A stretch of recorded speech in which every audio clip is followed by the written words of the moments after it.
Good evening, everyone. Time for my Christmas live question time.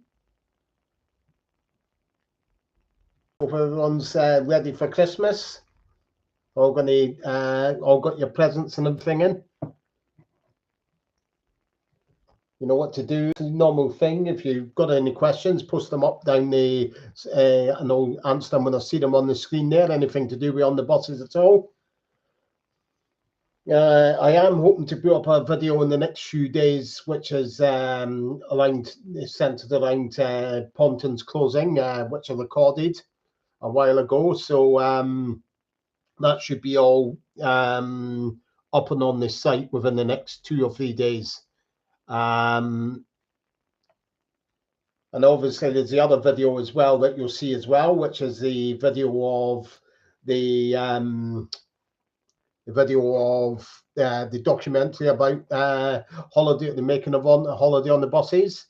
I will post that up on a link to that here on the community page, and I'll also post it up on my Facebook page as well for those of you that are on the Facebook, my Facebook group. That'll all be done on the locations group.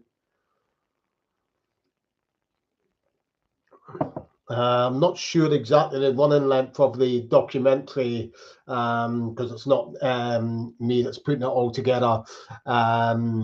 Should be around about maybe around about an hour, something like that, maybe a little bit longer. So there's a lot of, I know there's a lot of really good stuff in there. Obviously there's the bit that I put into it. You've got, I think there's going to be input from the likes of Adam Rhodes and Maureen Sweeney and other people that were at the holiday camp at the time when they were making the film. So it'll be really interesting.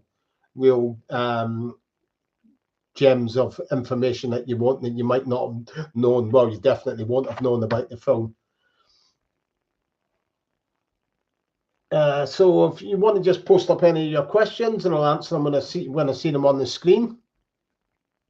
Can be anything to do with on the buses, the films, the TV series, the cast and crew, or anything to do with filming locations or my walking tours or the events that I've been involved in. Anything like that, just post them up and I'll answer them as soon as I see them on the screen.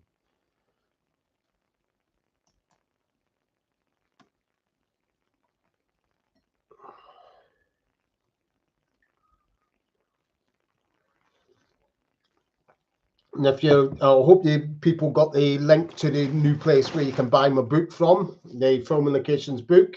Sadly, there's been the person who helped get this into print, Graham Cook at Writers World, who published my book in conjunction with my own printing company, as he passed away. So the books were partly going through him to be sold, but obviously I've had to find another way of selling those books, which is now through, I've posted the link up on my Facebook channel as well for that. It's a place to do.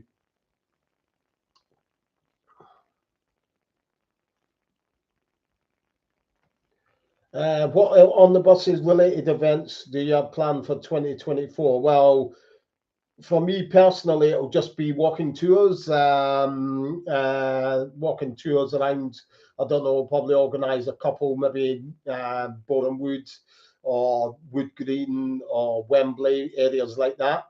Something that I'll have to give it some thought to. Or there's always Lambeth that you could do. So there are, or Peckham's another possibility. So there are options there for those sorts of things. In terms of any celebrity-based events, that just won't happen. There's just not the appetite for it from the On the Buses fans, sadly. Me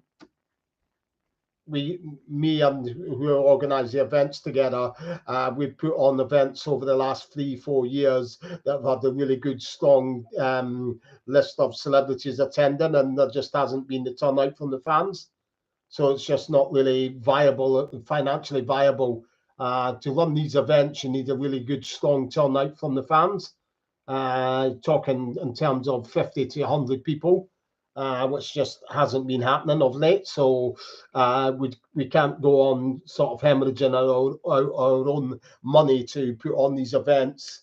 It needs a bit of support from the fans to show that they really want those events still running. So there won't be any celebrity-based events, but there will be walking tours. As I say, where they'll be, I don't know. That's yet to be decided. Could be Wood Green, Boreham Wood, or even Enfield as well, Wembley, Lambeth, Peckham, some places like that.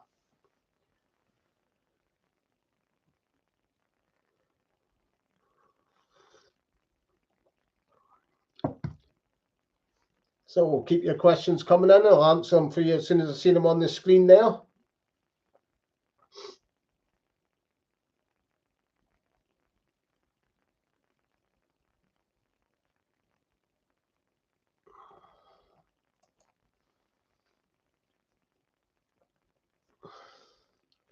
As I say, the video that I will be putting up on the channel about Pontins closing and all of that. There's just a few things I've got to tweak with it before it goes live. Hopefully it will maybe go live before Christmas Day, which would be good. Just got to make sure that all gets cleared through the copyright process that you get through YouTube. So that should happen within the next few days, or hopefully.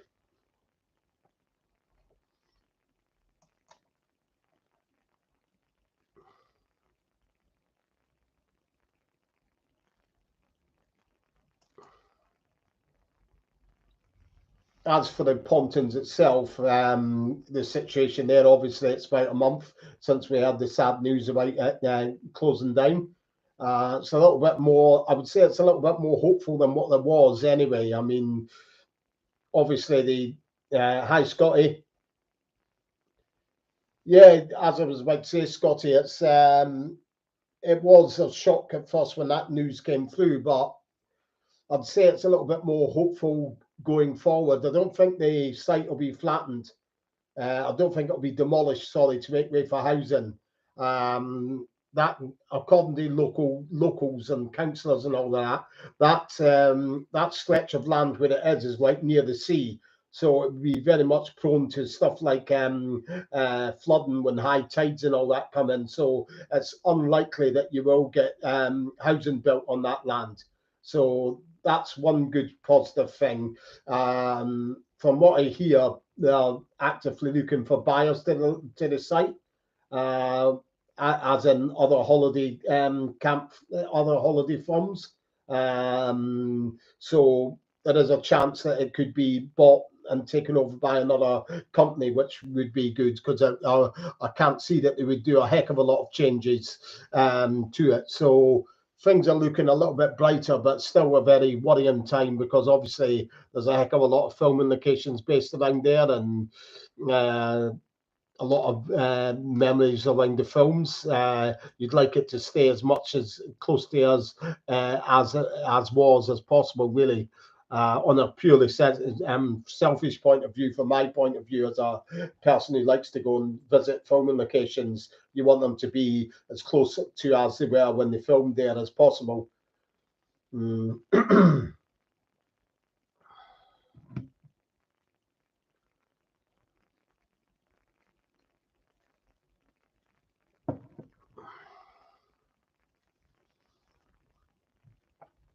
So just keep your questions coming in. I'll answer them as soon as I see them on the screen. I don't buy into, by the way, the other rumours that gets washed, which is a bit frustrating, really, when I posted the news up on my Facebook channel, and even on the videos I posted here. A lot of people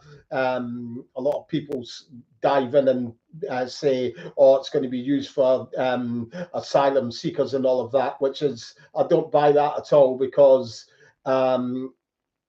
Britannia, who own Pontins, they are normally tight-lipped and won't say anything about any of their plans. But they came out straight away and said, no, there's no asylum seekers, no immigrants moving into the holiday camp. They moved to the rubbish that rumour straight away. And the government as well, the Tory government, the Home Office, they said no, there's no plans at all for that either. Now, at the moment, as you know, there's going to be a general election coming up soon. The Tories are skating on very thin ice, so they certainly wouldn't be wanting to give more ammunition to their opponents by coming out and lying, and then a few months later coming in and changing totally what they said, because they lose a lot more voters in that area straight away. So I don't see any reason why at all at this point, when they're trying to win as many votes as they can, they would come out and tell a blatant lie. So that's why I would totally discount the asylum seekers moving into the holiday camp anytime soon. Scotty? Yeah, that's Campbell Singer. He was in lots and lots of stuff. Was Campbell Singer? You see him in many stuff. He was in, I think he was in a couple of the Norman Wisdom films as well from the 1960s. I know he was in The Square Peg. He's in a heck of a lot of stuff, Campbell Singer. One of those faces that turn up, 60s, 70s, mainly 50s, 60s, 70s. He was in a heck of a lot of stuff.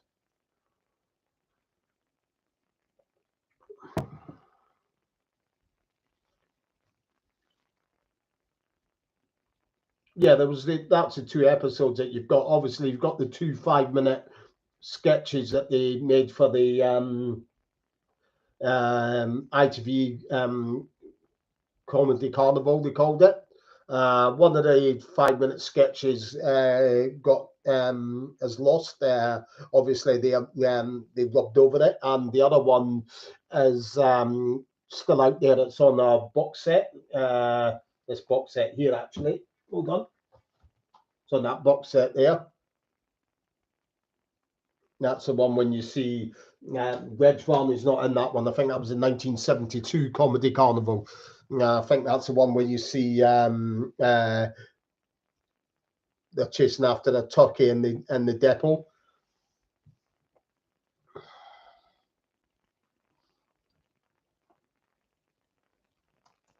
So keep your questions coming in. I'll answer them for you as soon as I see them on the screen.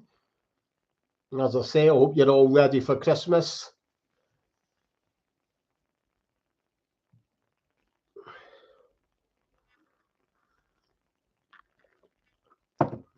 Yeah, Scott, you tend to play in a lot of sort of like positions of authority, like army sergeants, policemen, that sort of thing.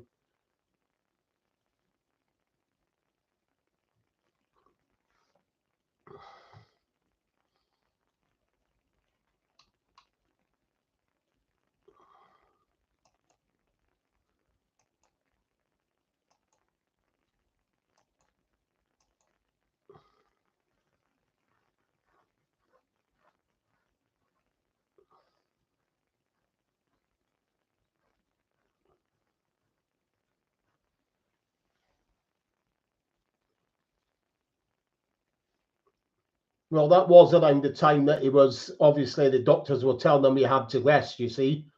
So that would have been made in late 1972, I do believe, around about prior to them starting filming Sirius 7.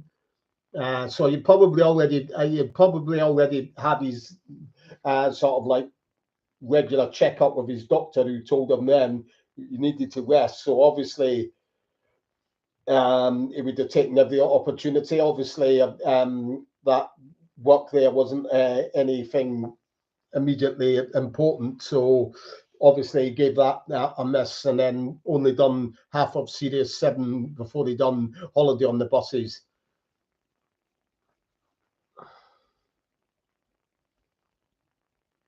So I would imagine that's why he wasn't in that, because it would have been made around the time, I would imagine, when the doctor gave him his warning that he needed to rest.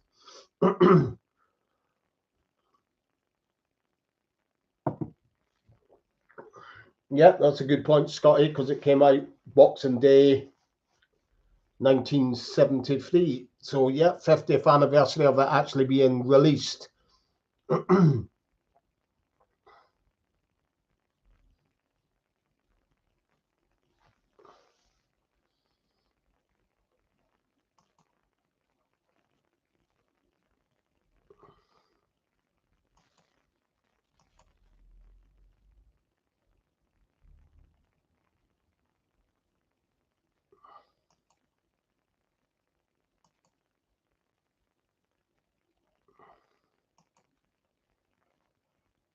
So keep your questions coming in. I'll answer them as soon as I see them on the screen.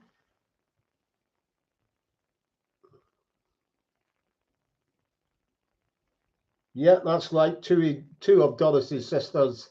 Winifred Braemar played the canteen staff member, and of course Betty here played Aunt Maud in the episode Aunt Maud. I think Winifred Braemar was in 2 or 3 episodes as that cook, canteen sort of like cook. Of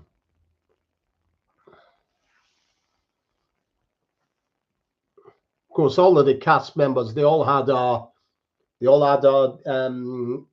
family connection that was in on the buses, family or other like connection. Obviously, Reg's daughter Jean was in the first spin-off film. Doris had her 2 sisters in episodes. Michael Robbins had his wife. His wife was in an episode and in Holiday on the Buses, Hal Dyer. Anna Karen had her husband, Terry Duggan. He was in a few episodes and in one of the spin-off films. And you had Stephen Lewis's actual nephew was one of the kids on the bus and the kids outing. And of course, Bob Grant had his cat in the very final episode. It was credited as Tiberius Grant. His Persian cat was actually in that episode.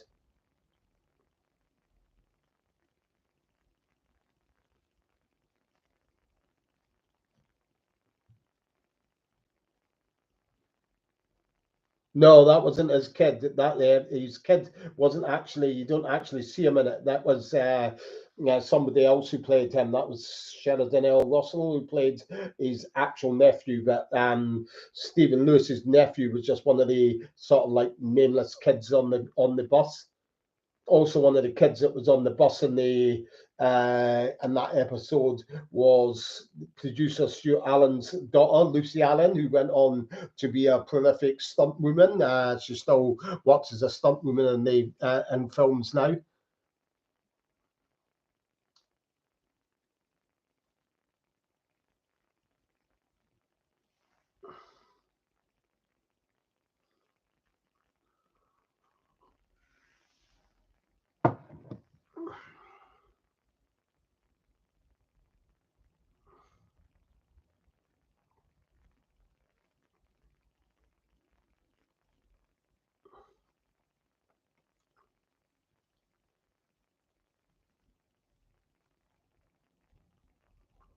No, I would take that with a pinch of salt. The episode that it's claimed that he was in was the kids outing.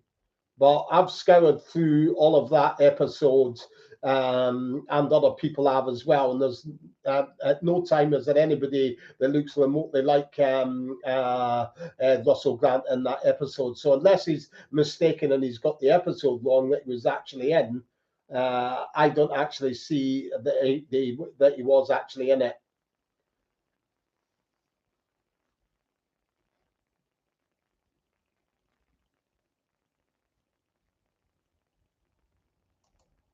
Well, I just suppose that they were looking for kids to fly out the bus to make it look packed as well. That's why Stuart Allen's daughter, I suppose, as well, was on the bus. It's the sort of thing that they tended to do. Yeah, that's what I mean. There's I've scoured the episode that he supposedly said he was in was the kids outing. You can all do it later on if you want as well. And I'll tell you, you won't be able to see anyone that looks remotely like Russell Grant in it anyway. it couldn't have been a kid because he would have been about 20 or something like that. So he wouldn't have been one of the kids on the buses. So then you have to look at the you have to look to the ones in the actual back of the bus. Yeah, but the cheeky one with the black curly hair was about what, 11 or 12. Russell Grant around that time would have been 20 in his 20s. So it certainly wasn't him. Certainly wasn't any of the kids that were actually on the bus. So I think if you look, this is a matter of interest. I think I've looked before. I think Russell Grant would have been like 20 odd at the time when he was. Yeah, he would have been about 21, just in his early 20s. So certainly wouldn't have been one of the kids on the bus anyway. All the kids on the bus, it's not like Police Saw. Like in Police Saw, they had a lot of adults playing kids in it, but not in that episode. In that episode itself, they were all kids in that episode, whereas in Police Saw, they were adults. You could see they were in their sort of like early 20s playing kids and Police Saw, but not in that episode. They were all like what 11, 12-year-old kids at the most.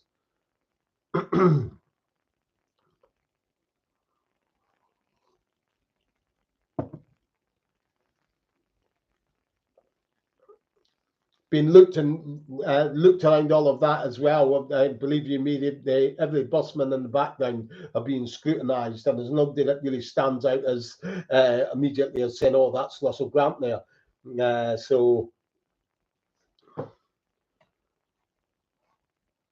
I would say take that with a big pinch of salt. Not saying that he wasn't, but it would seem to me more likely that he's mistaken and he's got the wrong episodes for the start. Because I think it's him that it is himself who said that it was the kids out and it was in. But as I say, I've scoured that. Other people have looked at it and scoured it, and they can't see any trace of him there. So perhaps mistaken, and it's another episode. But then again, likewise, I watch all of the episodes in great detail, and I've never seen anyone in any of the episodes and looked at it and said, "Oh, I think that's Russell Grant."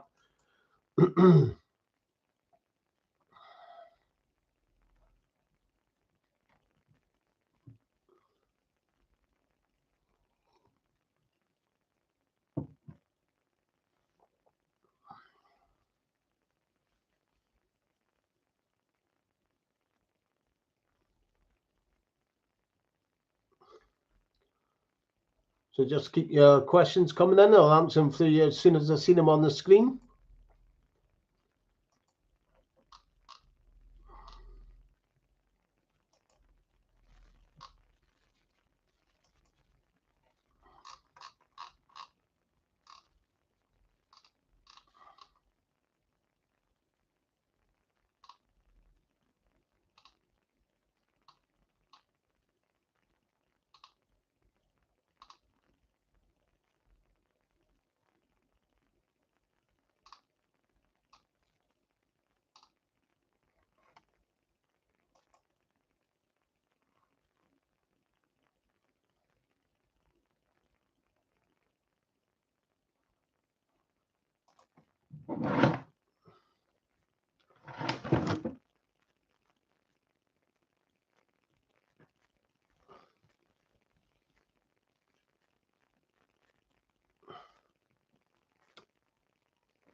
Yeah, that's right. It's like next to those studios just in.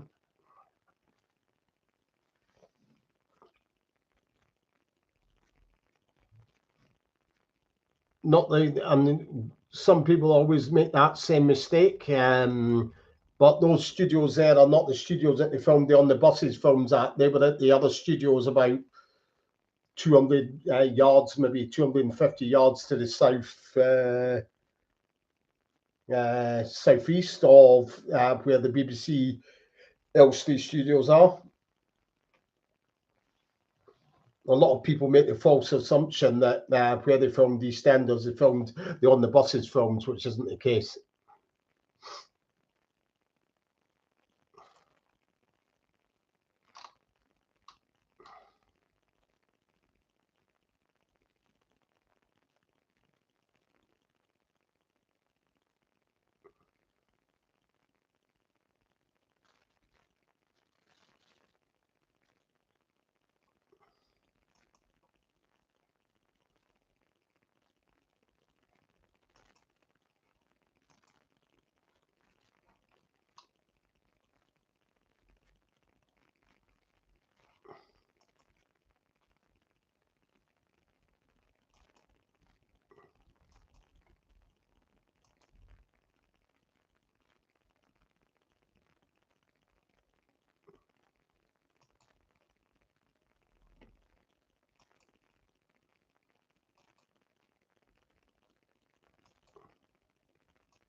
That's the L-bus. That's the L-bus you mean there, Scotty?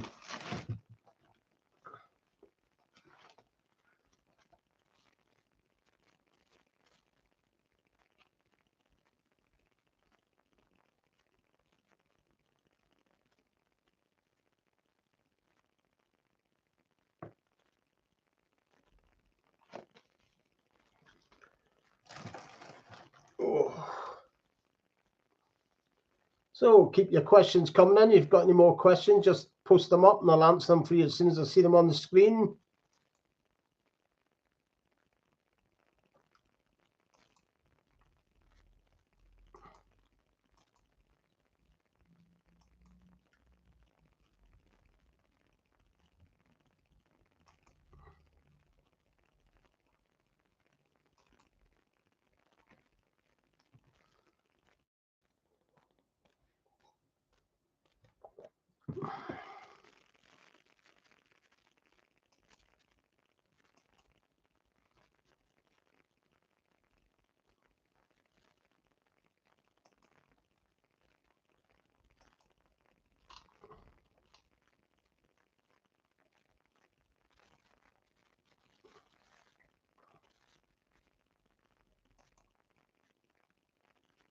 No, that would have been just a one-off. You've got to remember that episode that she was in was, I think it was about 2 or 3 episodes from the end. So they certainly wouldn't have been anyway, because it was the end of all of On the Buses. Then the episodes for the rest of the series would already have been written in place. It would have had scripts in place for them anyway. So answer to that would have been no.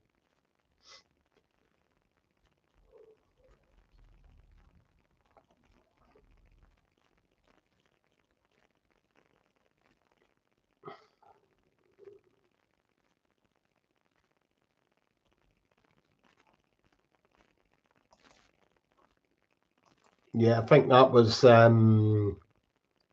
couple of episodes from the end. After that, there was only 2 more episodes anyway to run. 2 or 3, I think, at the most.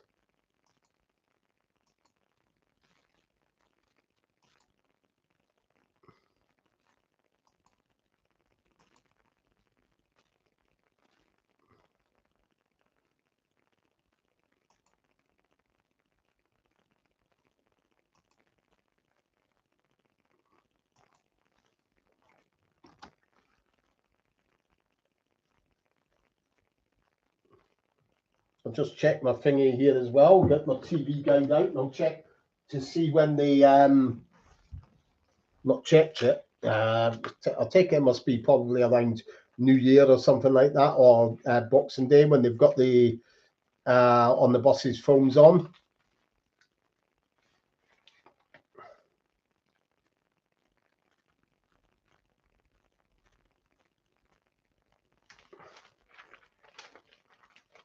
Yeah, let's see.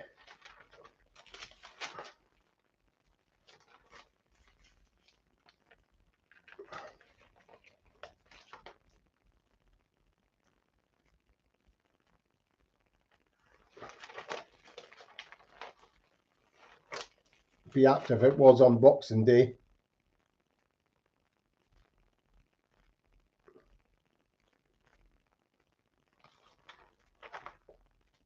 It's not on Boxing Day anyway.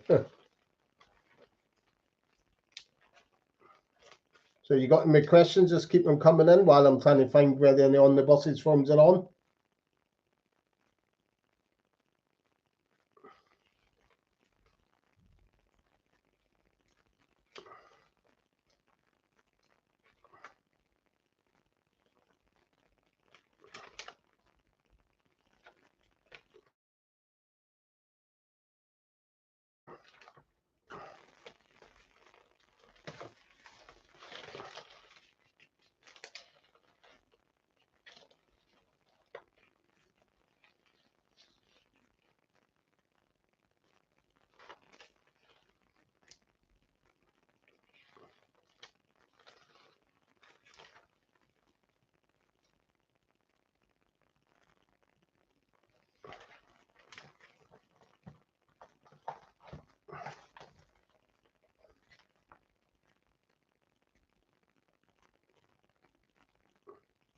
Well, just checking ITV3. I don't see them on ITV3 anyway.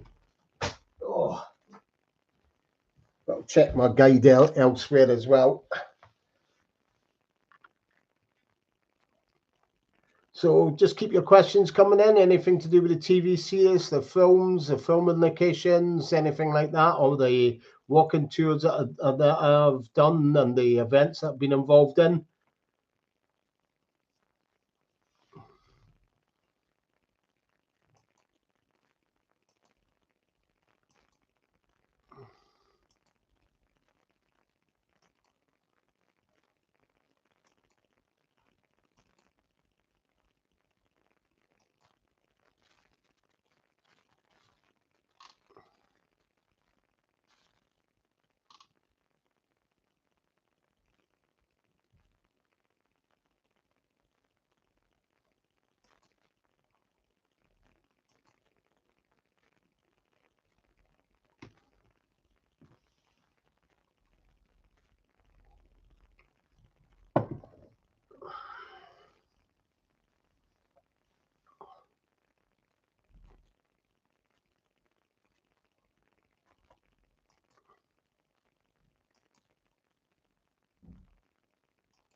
So get your questions in. I'm just waiting for your next lot of questions to come in now.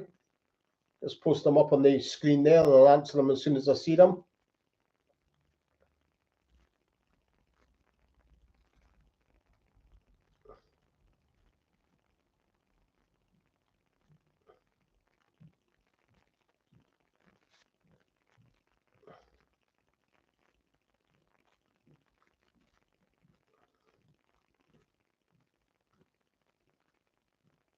Probably just suited the nature of where they needed a bit where they could drive the bus up to and drop the drop the family off. I mean, sorry, that sort of thing. And then they obviously for the scene when the other scenes outside, probably got permission from the person that owned the house as well.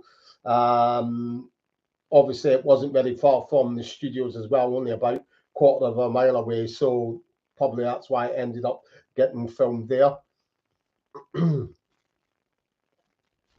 No real particular reason, just the convenience of where they maybe sent out various letters asking for permission to film outside the house. That was maybe the one that you got an answer back to say, yeah, that was fine. So that's why they filmed it there. And it was off the main road, obviously, so it was relatively quiet for traffic. Because there's a dead end up there, you wouldn't have got much in the way of through traffic going through as well. So that's probably another reason why they picked that. If you've been around that area, you'll know that the road's sort of like once it curves at the top of Clarendon Road and goes down to Malden Road. Malden Road's actually a dead end. So you wouldn't have got any through traffic going rounding up that way. So that was probably another key reason behind it.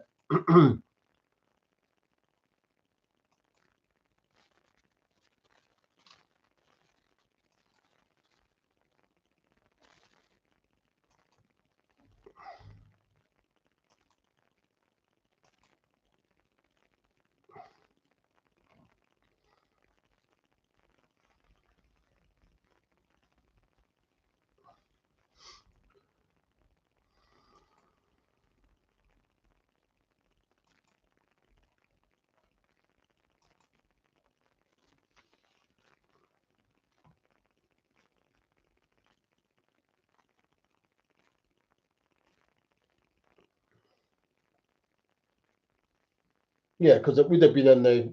It depends what episode you're talking about, Scotty.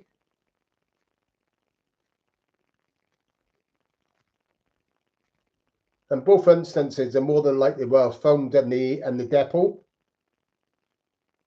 In terms of, if you're thinking, probably the ones that you're probably thinking of are probably the first series. I think that's the one when Olive's feeling ill and she's sitting on the side of the bus, and then the old man goes and gets her a cup of tea. That was definitely in the studios. There's a bit from the episode as well, first aid, if that's what you're talking about. When Blakey's injured himself. Now, initially, you do see them at the cemetery gates, which is in Cedar Road and Enfield. You see them getting the sausage rolls out to check them. That was definitely filmed out at the on location. But when you see Blakey injure himself and he's getting treatment and all of that, that was definitely in the studios. You can hear they try and put in bird noises and all that to make it sound like it's still outside, but you can tell from the lighting and all of that, that's definitely in the studio that they moved that to.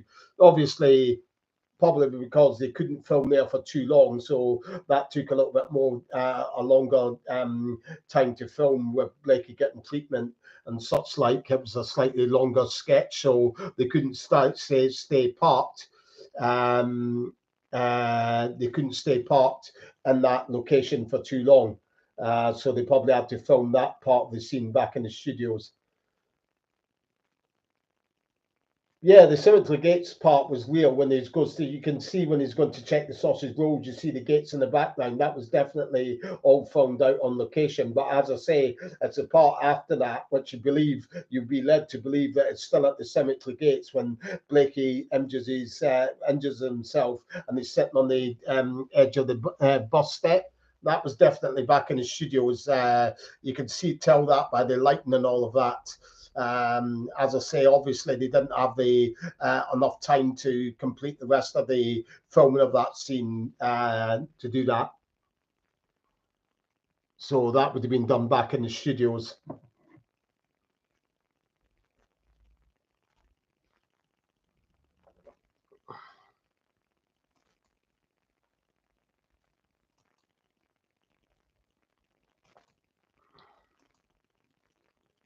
You probably have found that they probably had clearance to film on the streets. They closed the roads off for the filming of that scene, maybe for an hour or so, and that's all the time that they had. They didn't quite manage to get in the bit of Blakey injured, so they had to do the rest of it back at the studios, I would imagine, with that.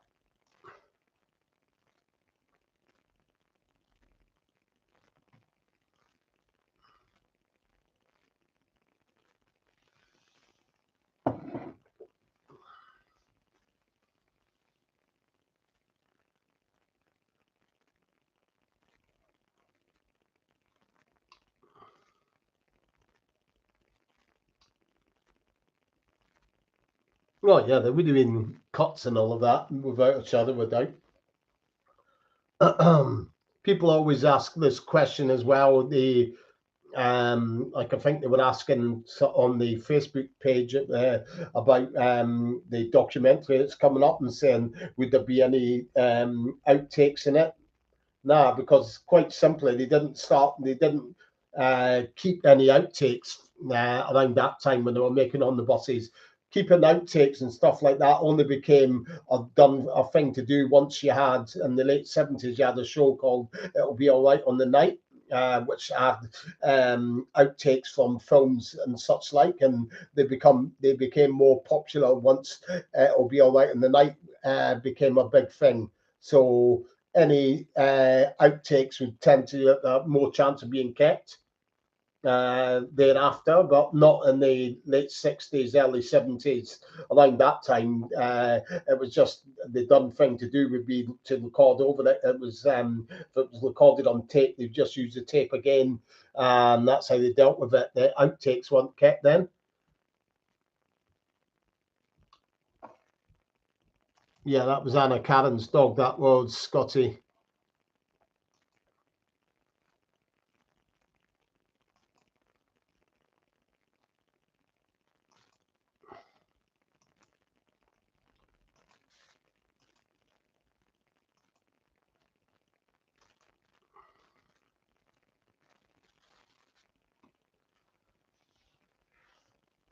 So keep your questions coming in, and I'll answer them as soon as I see them on the screen.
If you watch the episode, I'm not sure which the episode is. It's Christmas Duty. I think it must be Christmas Duty, because it's the one where Olive gets the pet poodle sent through as a present, and then it has a fight with a bigger dog on the bus. And the bigger dog is, you can see there's a man with a hat on that's got the dog, and you can tell that is Terry Duggan. Obviously they had him with the dog, obviously, because it was his dog, him and Anna's dog, obviously be able to be comfortable with it and all of that.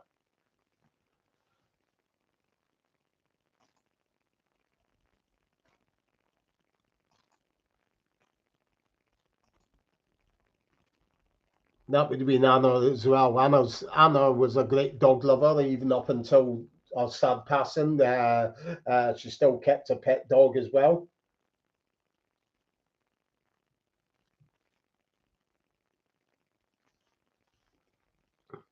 Hi, Fox Mulder. You're the man. You can tell us about the documentary. You can share the news here about what we can expect to see on the documentary when it comes out, and what the title of it is going to be. Fox Mulder, you can leave all your details here now for people to get an idea of what to expect when it comes out.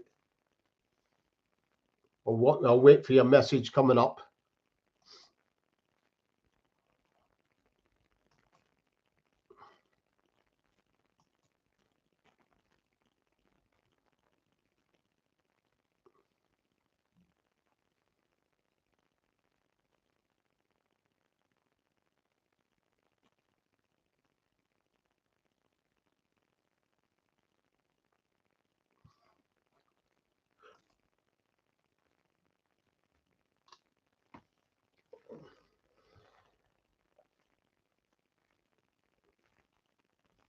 Boxing Day social it was, Rob Flynn.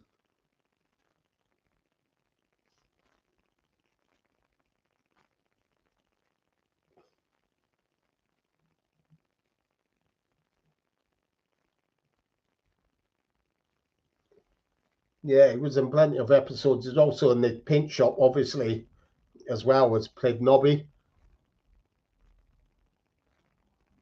in the spin-off film as well when he was doing the signs.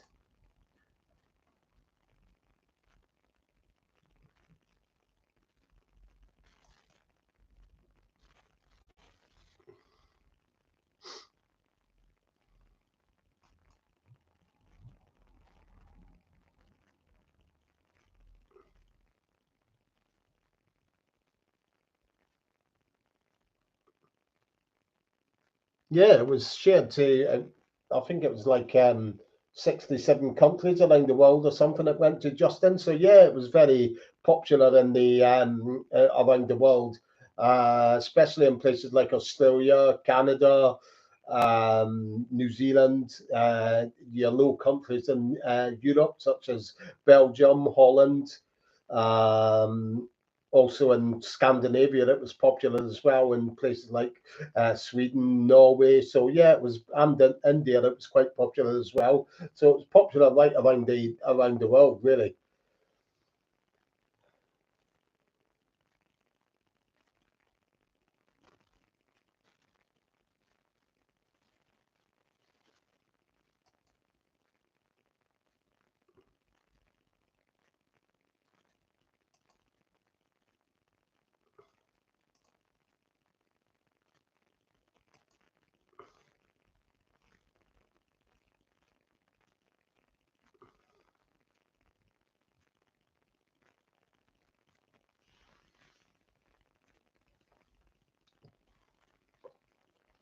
Cheers for that, Fox. Certainly one to look forward to. What's the? You got any idea yet about the runtime? Is it going to be around about an hour or just over an hour?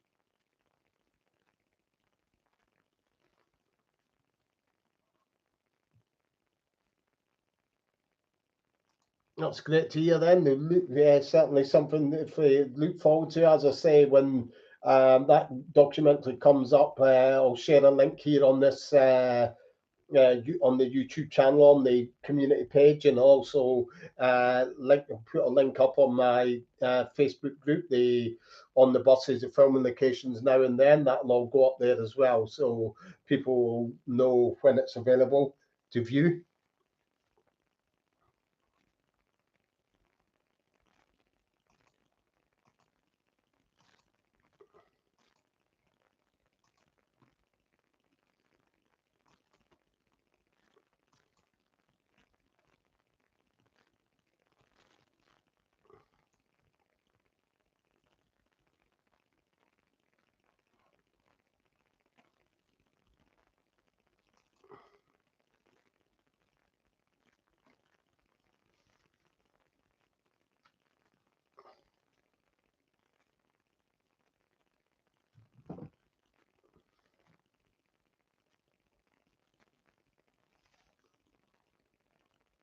So keep your questions coming in. I'll answer them for you as soon as I see them on the screen. Of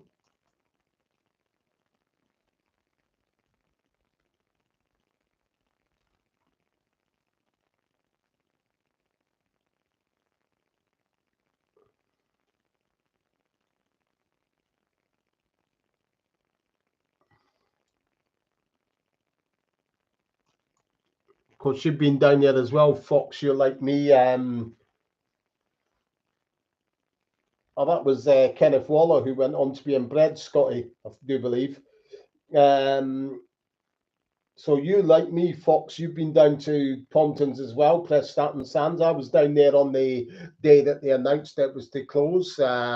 You were down there about a week later, so um, we've both been there on site, seen what exactly is going on and all of that. There's nothing new that's really happened, is there, that to pass on in terms of what's going to be happening with the site? It's sort of like everything's in limbo at the moment, which is obviously it's bad for the staff who have all lost their jobs and all of that. But obviously, in terms of locals wanting to know what's happening with the site, still everything's up in the air, is it not, Fox? Nothing's really changed from the time that I was down there. I was down there about a week before you, and obviously then when I was speaking to the staff, everyone was in a state of shock really about it, because it did come out of the blue. But I don't believe anything's really changed as such. I was saying earlier on that I do believe that it's looking a little bit more sort of like on the positive side in terms of it doesn't look like the site will be being demolished or anything like that anytime soon. I think it's right to say that perhaps Britannia are looking to sell the site off to another holiday company.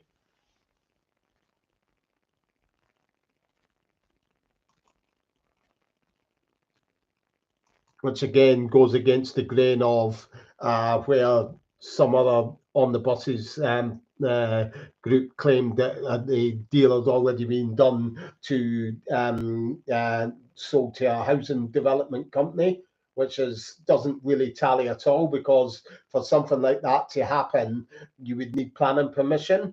And people only that actually work in the council say that there's been none of that gone through or anything like that. The local newspapers have not had any news of that, which would come out that the site had been sold and it was going to be redeveloped. So I don't know where this rumour's come from, but it's off the mark at the present.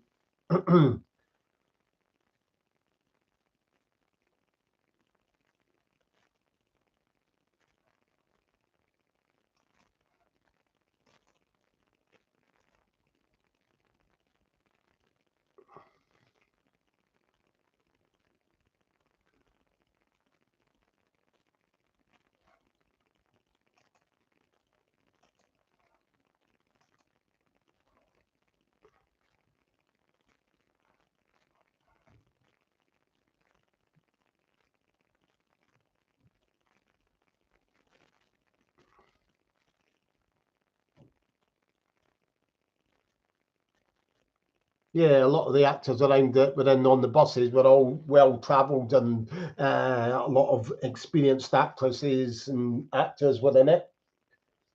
That was Gillian Lind, I do believe, that played Blakey's, Arthur's mother.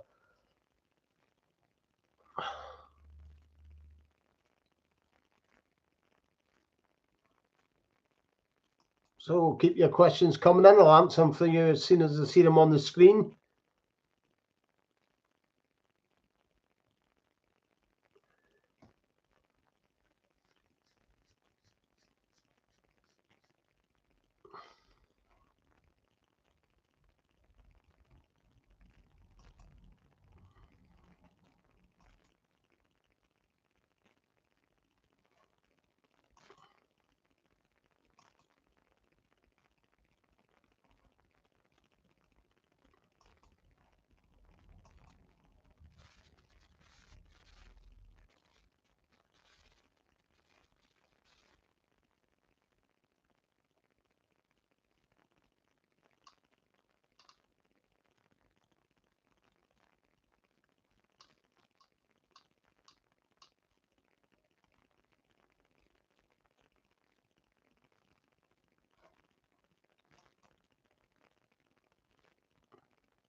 So just to say what I was saying earlier on as well, I was saying that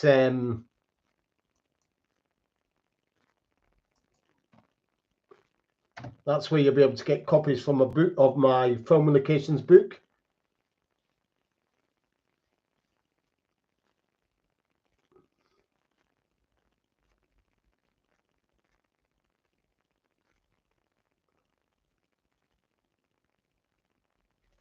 No, not me. I haven't. No. From what I've heard, anyway, the first film, it's really very poorly done. It's not great picture quality at all. From what the reports that I've heard, the second and third ones are slightly better quality. But I've got the DVDs anyway. I'm happy enough with the DVDs that I've got, so I don't really see the cause to be buying them, especially not at the price that it come in at. What would be about £45 or something like that. I've got them already, all the films on DVD, so I'm happy enough with that, Stephen.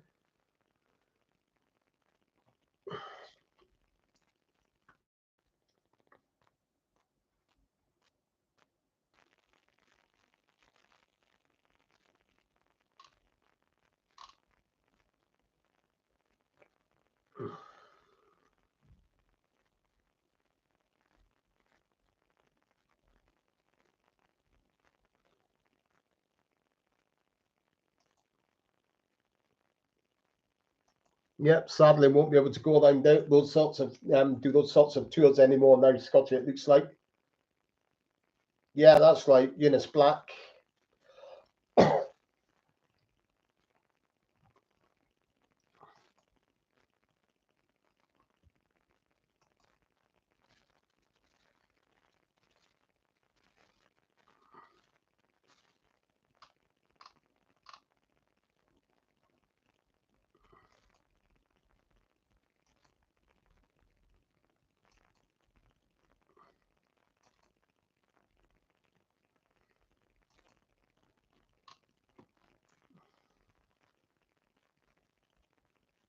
So keep your questions coming in, and I'll answer them for you as soon as I see them on the screen.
I don't think it's really the end thing to have. We're cutting clippies. There was some that were in a few episodes, like Eunice Black. Pat Ashton was in a couple of episodes herself, but there wasn't really a real recurring apart from Iris Fry, who we know about, who was an extra, who was in a lot of the episodes in the background. But in terms of a speaking part, then it wasn't really the done thing to have Clippies come back and do 7, 8, 9, 10 episodes or anything like that. There's some that done maybe 3 or 4, or maybe even 5, 5 or 6 at the maximum, but none that really went into doing 10 or a dozen or something like that. So, and she was in the spin-off film as well, obviously.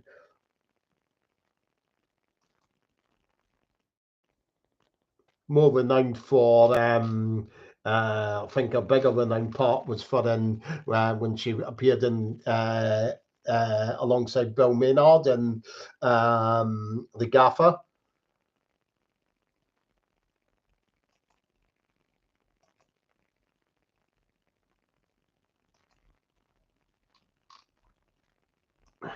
Bill Maynard did say that in terms of when they were doing rehearsals for that,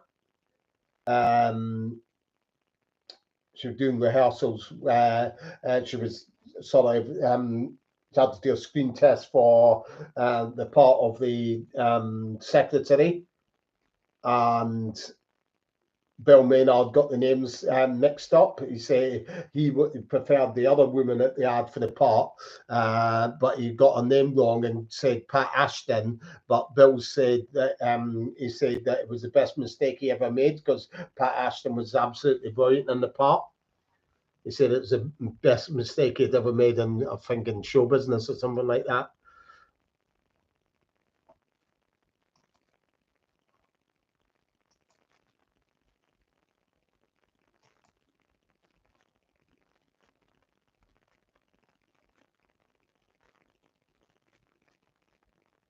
No, it was definitely her in the episode.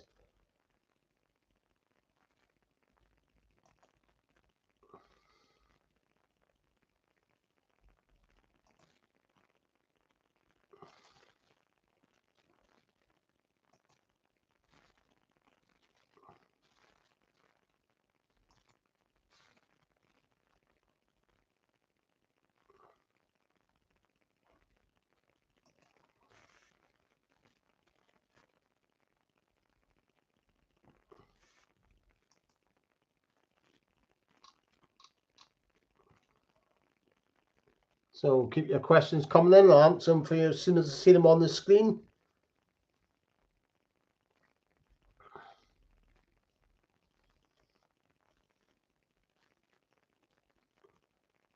Anyone that's on the obviously on Facebook, that's here, that's on Facebook, then obviously pop along to the to my group. I don't think I've copied this here before, but if there's anyone here that's not actually that's on Facebook, they're not in my group, then you're missing on the run through of all the filming locations, which is that's a group right there.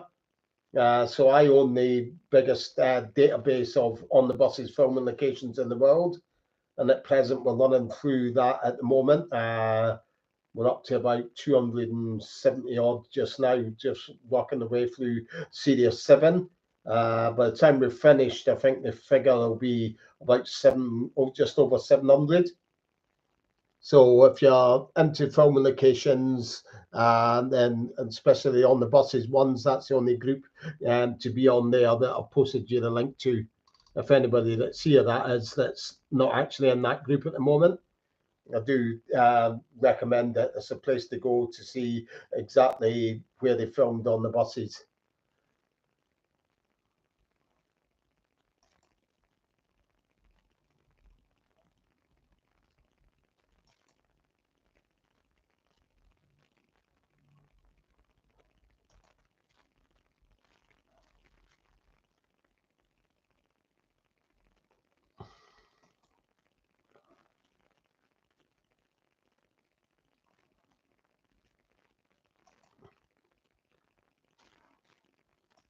So just keep your questions coming in. I'll answer them for you as soon as I see them on the screen.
I think he was doing fine. He was used to doing the stump work anyway. Obviously, there was all mattresses and all that underneath where he was anyway, so he would have known that there was no danger to him getting injured or anything like that. He would have been pretty okay with it, I would imagine.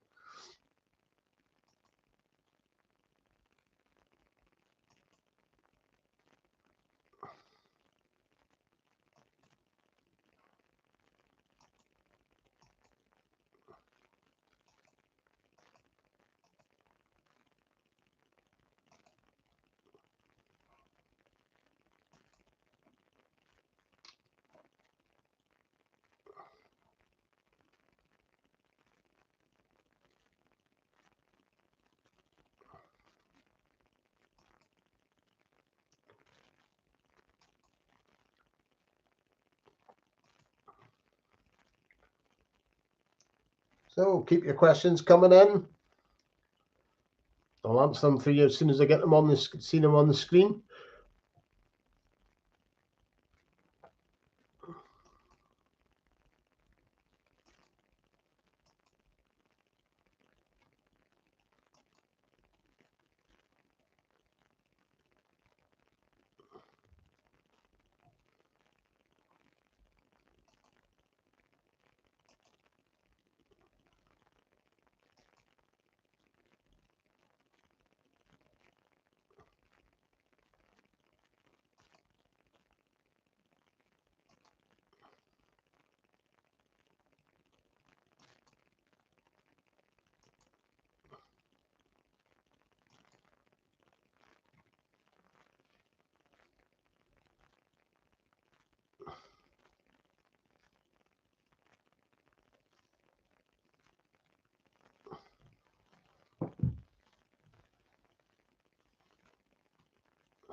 Just to say as well, just hold on a tick. We'll be back just now. Ooh.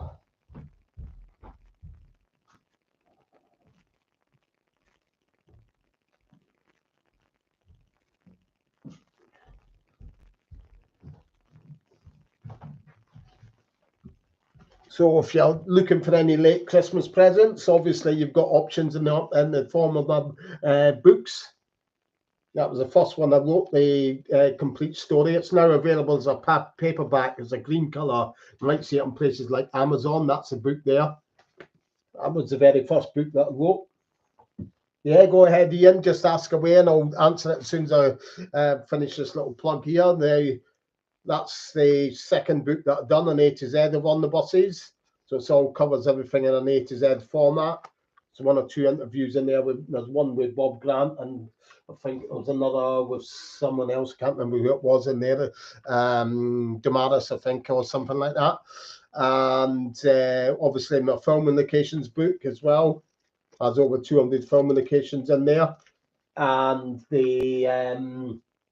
also the On the Buses quiz book. So any books, anything you want for Christmas presents, any books that I've written, you can maybe look around, see them on Amazon's got them still, and you'll find them, should find them in all bookshops like Waterstones, Blackwell's. Let's see.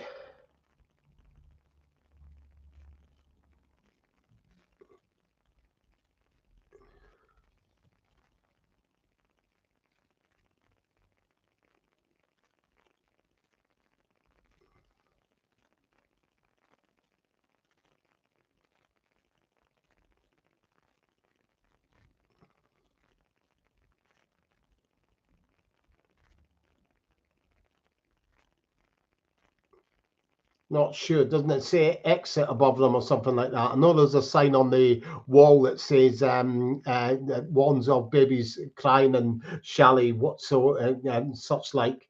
But above the doors, I think it says exit above the doors. I'm not 100% certain on that. I've never really paid they are close attention to that. I think it could be exit, it says above them. Hi, Algernon. Hi there.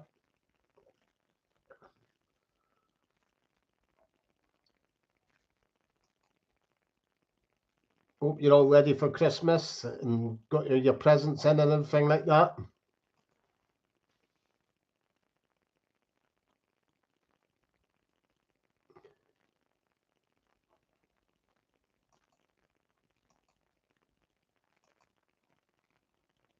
So you know what to do. Just post up any questions that you've got, and I'll answer them as soon as I see them on the stage on the screen here.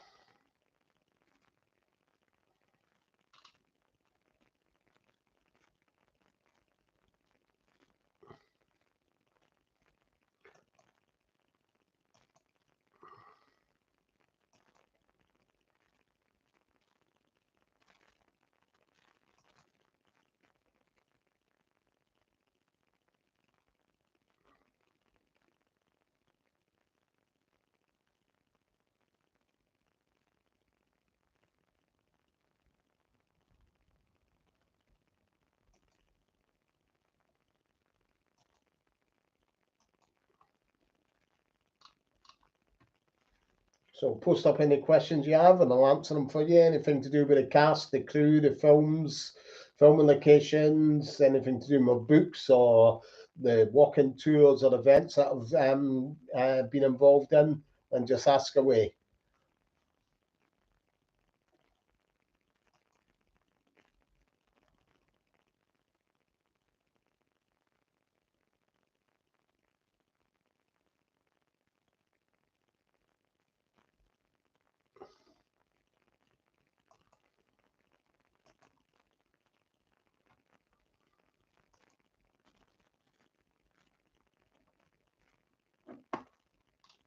All right, yeah, I remember seeing them. Yeah.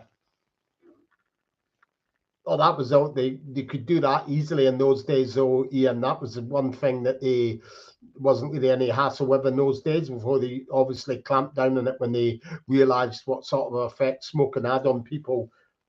Advertising of cigarettes, it was commonplace back then. I mean, used to sponsor all sports events and things like that. Remember the old Embassy World Snooker Championships in the 1980s, such like. So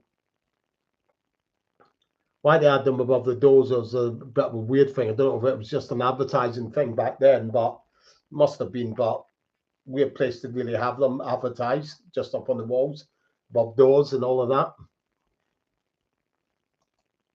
Obviously, you wouldn't get that now. Obviously, with the way that smoking's more sort of like frowned upon now in terms of the in the public eye.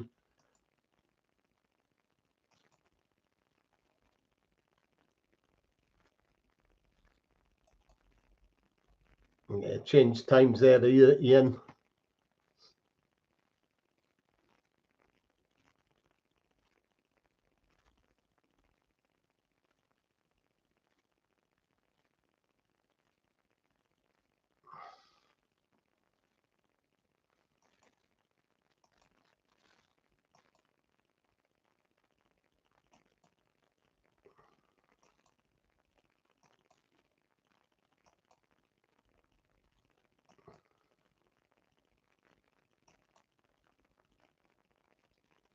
So when was it that you went there, Ian? When was that then? Would that been um, what, the 1970s or 1980s that you went there?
Just keep your questions coming in. If you've got any more questions, post them up on the screen and I'll answer them as soon as I see them on the screen now.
So keep your questions coming in. I'll answer them as soon as I see them on the screen.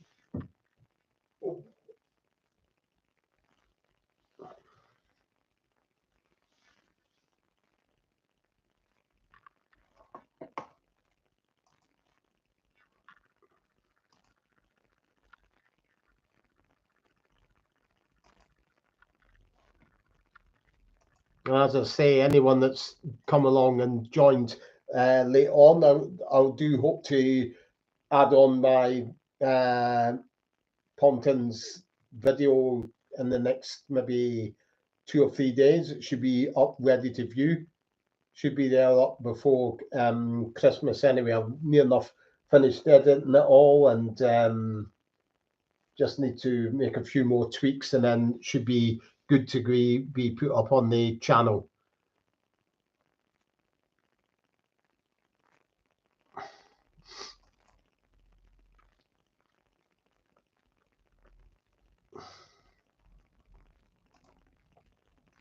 And then, of course, there's the documentary that's coming out about making of Holiday on the Buses.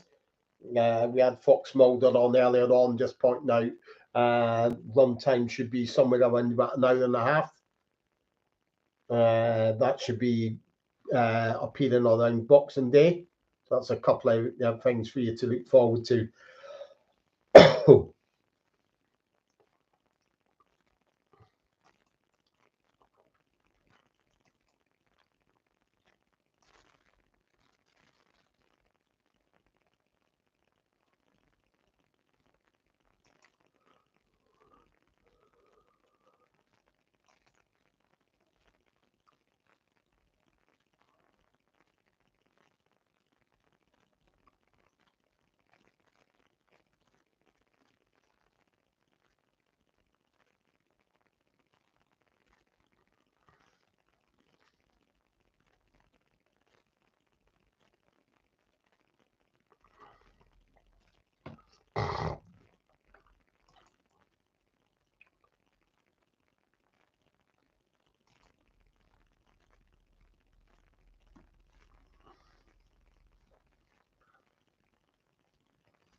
I tend to watch the films on the DVDs. You can watch them whenever you want then, so there's no ties, don't need to worry about adverts and all such like. If I've got the telly on and I would switch over and it happened and it's on, I'll no doubt end up watching it, but the best place to watch them is on DVD. But it's always good to have it on if you know that it's on the telly to watch it because it's viewing figures. As long as they remain high, they will show them again and again. So the more people that do actually watch them, it is advisable to watch them when it's on, even just to keep the viewing figures up, so that it keeps the TV companies repeating them over and over again.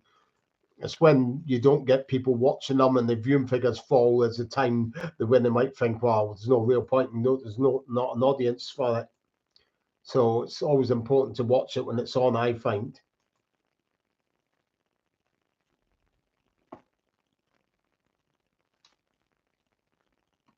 Basildon Bashers they played against. That was at sports ground off of Edgar Cale Way.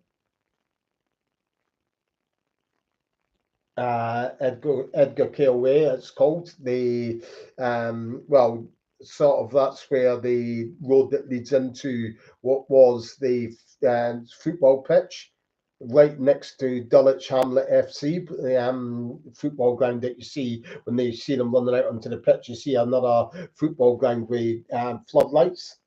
Now it's just a Sainsbury's. A Sainsbury's superstore stands there now. It was initially a sports ground owned by Sainsbury's for its own football teams and for the staff to have use it as a recreational facility. Obviously, they've since decided to build a store on the site.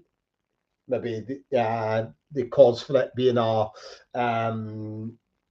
that sort of facility wore away a bit. I mean, we know like there was times they went through where less and less people were taking part in sporting activities. That's maybe what happened in terms of that, and it wasn't being used, so they put it to other use by building a superstore on it on the land.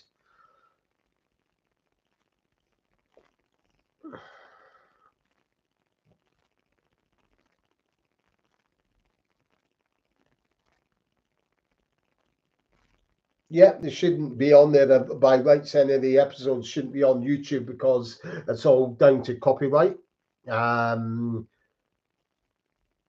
Should all be protected and stuff like that because they're ITV's property. ITV don't intend them to be freely shown on YouTube for nothing, if you see what I mean, without anybody's permission. I know in the past when I started this channel, I think I put up an episode and I tried doing a reaction to it and it said it was a copyright infringement.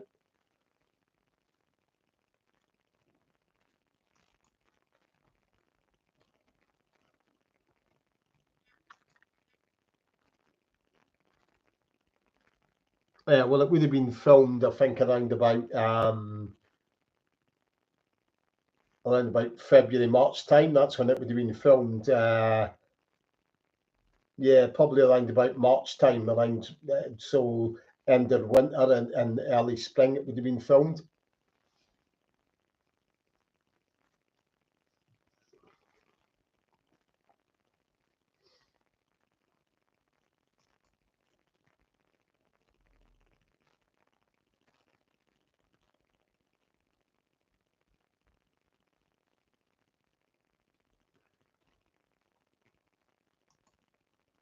So keep your questions coming in. Got any questions? I'll answer them when I see them on the screen here.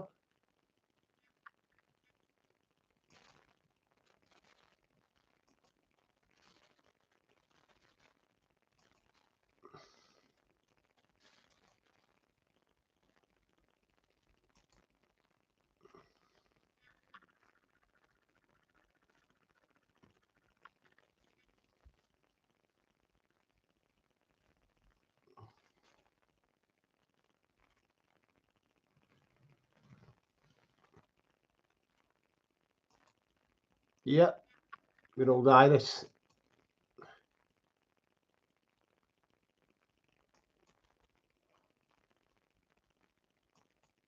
Constant there then on the buses as an extra. You see her from Sirius. I think the first time you really start there, yeah, she's in Sirius 1, yeah, because she's sitting on the bench speaking to the other Clippy about the Clippy that's friendly with the depot manager, which is, I think that's the new conductor, new inspector, that's what it is. So that's a Sirius 1 episode. So she was throughout the whole of the 7 Sirius. She was there as an extra off and on so many episodes.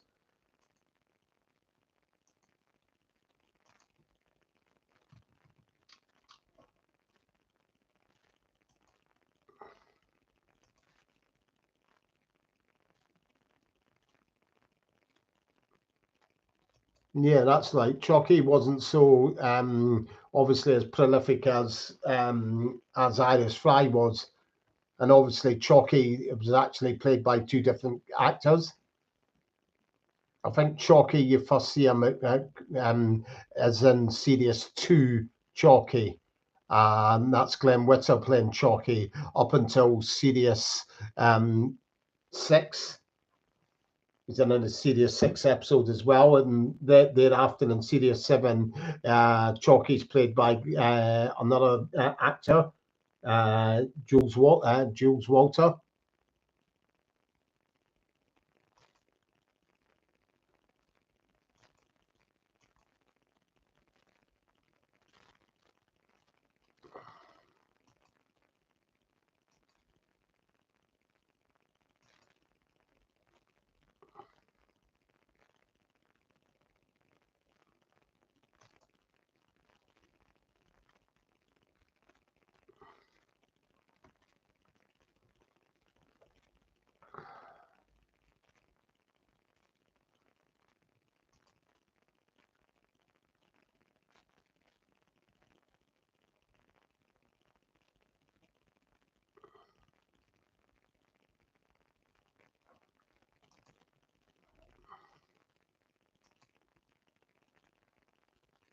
So keep your questions coming in. Any more questions, and I'll answer them as soon as I see them on the screen.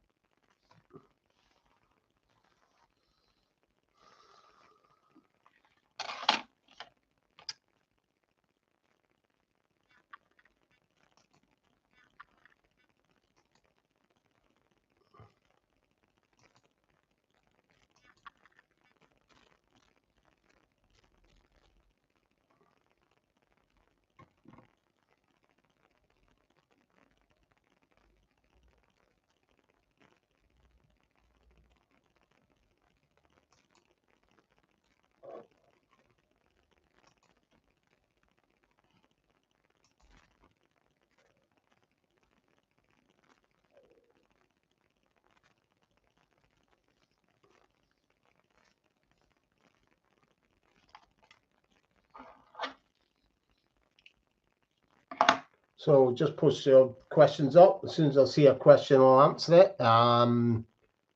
Give it another 15 minutes. It's gone a little bit quiet in here. Scotty's the only one that seems to be asking questions now. So I'll give it about another 15 minutes, and then I'll call it a night, I think, if unless we get a new influx of questions coming in.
That wasn't really him though. That was our bird impressionist called Percy Edwards. So that wasn't really Stephen Lewis doing it. That was all the bird impressions was done by a man called Percy Edwards.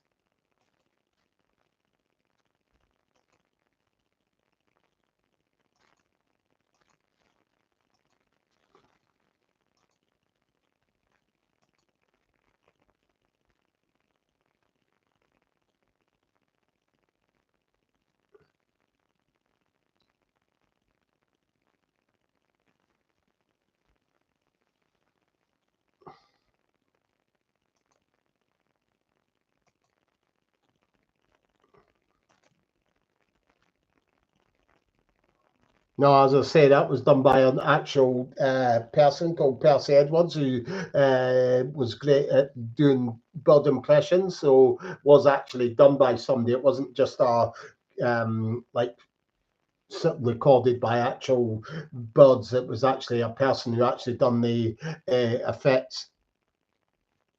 Percy Edwards, his name was.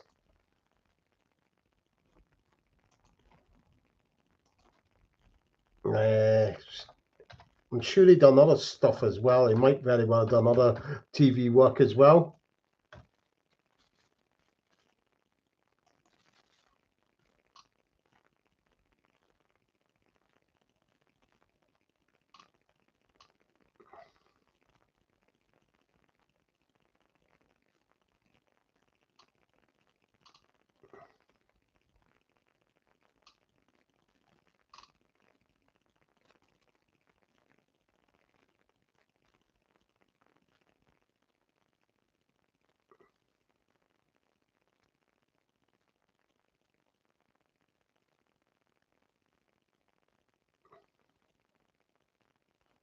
Sadly, he's passed away now, Percy Edwards.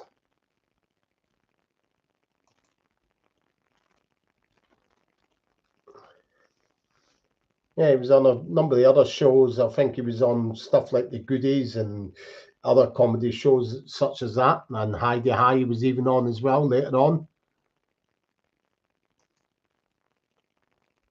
And Walker and Wise show.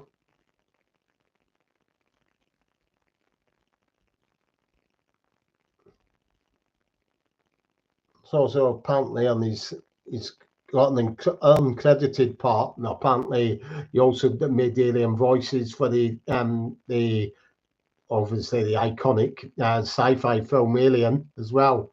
So he's certainly done a heck of a lot in his time in his career.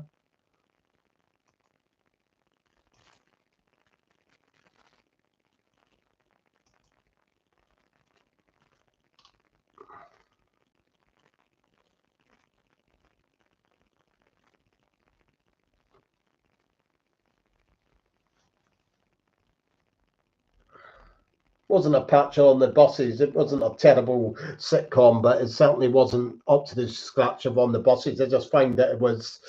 It didn't have the for me for a comedy to work. It needs a number of quality comedy comedy characters, which that didn't really have. You only really had Stephen Lewis, Pat Coombs, and that was it. Derek Griffiths didn't really do it for me, and apart from that, that was it that you had. Didn't have an exciting storyline to it as well.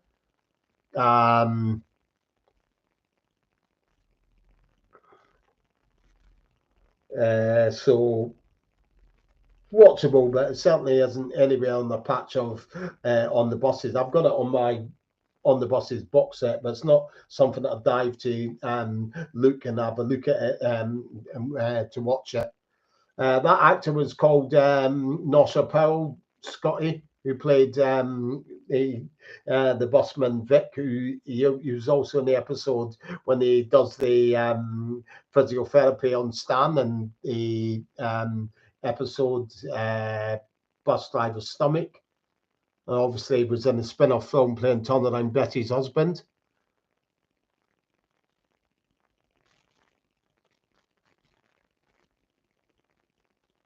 Yeah, so it didn't really do it for me. I didn't. I don't think the storyline really was all that marvelous as well, and set in Spain.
So any more questions? Just get them in. Seem to have dried up with the questions. Yeah, as I said earlier, fat lad, it's doesn't mean to say that it's not looking as gloomy as it did when the news first broke. It could get demolished, but I don't think there'll be any houses getting built on it for the simple reason is where that land is. It's right next to the sea, and so obviously any high tides, any storms there, then they'll be getting flooded all the time because it's on low and below sea, like at sea level land. So do not think it's the sort of place that you will be getting cleared to build houses there. So I don't think that's an option. If the site is to get demolished, they'll demolish it maybe to build maybe another holiday camp or something there, some sort of facility like that, or a amusement park or something like that. Yeah, it could be something like that. I don't know, but it'd probably be something that'd be looking to make money on. I would imagine if Britannia are selling it, they won't want to just let it go and have the land flattened like that. If it was to be made into a nature reserve, then obviously that would be, you would think that would be the local council buying it. They wouldn't be paying a heck of a lot of money for the land to turn it into a nature reserve. So that doesn't really tally either, really.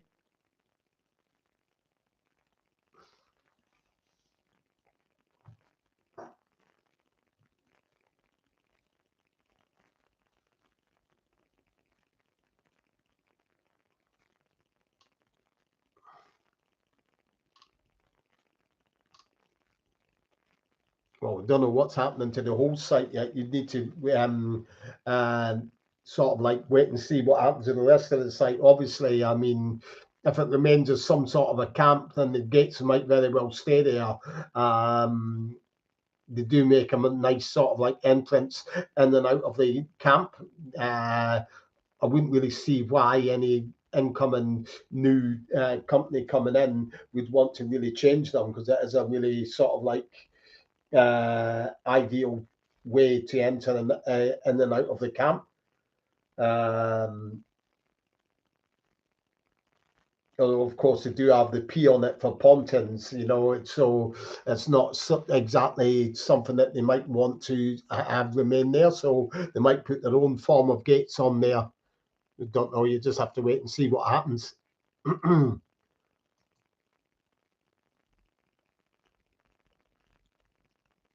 One thing I think that is certain though is it's not going to remain as a pontins anyway.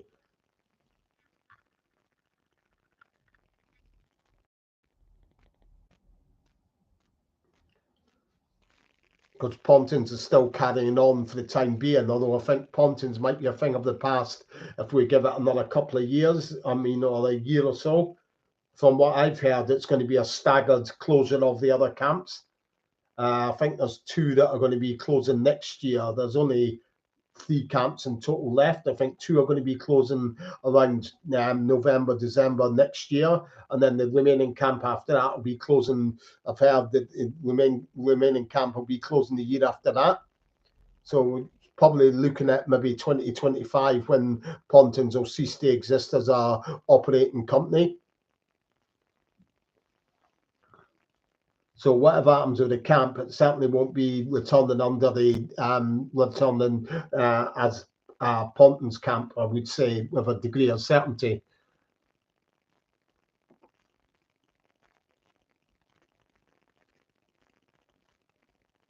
Point is with it is that to me, I'm a selfish bugger, you could say, Dave. I'm not bothered about what the state of the camp is. For me personally, I'm only interested in it as it's as for the filming locations. As long as the film indications were there and they remained the same, that's all that really interested me. I never went to stay in the camp and say, this is quite a nice camp, nice facilities and all of that. That wasn't my interest. My interest was just primarily for the filming locations within it. Obviously, it suffered from years and years of not being having any money spent on it. which is the result I do believe of, because it's been bought by so many companies. Originally, when it's Pontins, and it was owned by Fred Ponton, it was his baby, and he put all his money into it and made sure that it was well looked after in terms of the upkeep of the facility. And then once it got sold on to other companies, they just seen it as a cash cow. It wasn't their baby anymore. That was somebody else's baby, but they just wanted to make as much money as they could from it without spending as little money as possible on it. And that's the reason why it's fell into such a state of disrepair, really. That's how we got where we are, I suppose. They won't be moving into there, Dave. I'm taking it from me. Just listen to me. They won't be moving in there. I've already explained earlier on about why they won't be moving into Pontins. Britannia have already openly come out and said, because Britannia are very, they're a sort of company that are very closed. You won't get anything out of them. Like you saw, the actual staff at the Pontins didn't actually know it was closing down until they seen it on social media and such like. So they weren't even informing their staff what was happening. But I think it was the day after it was announced. Then obviously the old chestnut came out about, oh, migrants are going to be moving in there. Britannia came out straight away and totally rubbished it and said, no, that's not happening. Now, Britannia normally don't say anything. They keep their mouth shut about whatever their plans are and everything like that. So the fact that they've came out and said, no, not happening, is a sure thing that it's not happening. On top of that as well, you've got to remember that the Tory government are scrambling around for votes just now with the general election coming up.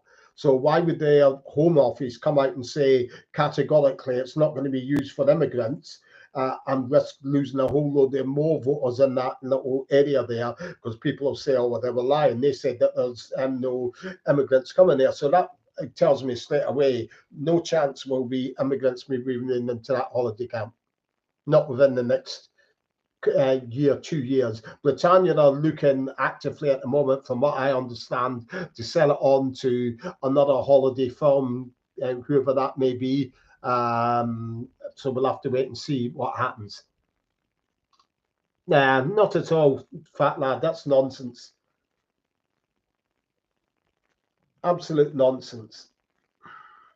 See, now this is the areas that we get into here, because you get people that are insistent that it's going to be immigrants moving in there. We've got somebody who runs another on the buses group and claiming to have somebody in the know who says it's been sold and there's going to be houses built on the site. Both of those rumours, there's absolutely no evidence to it whatsoever.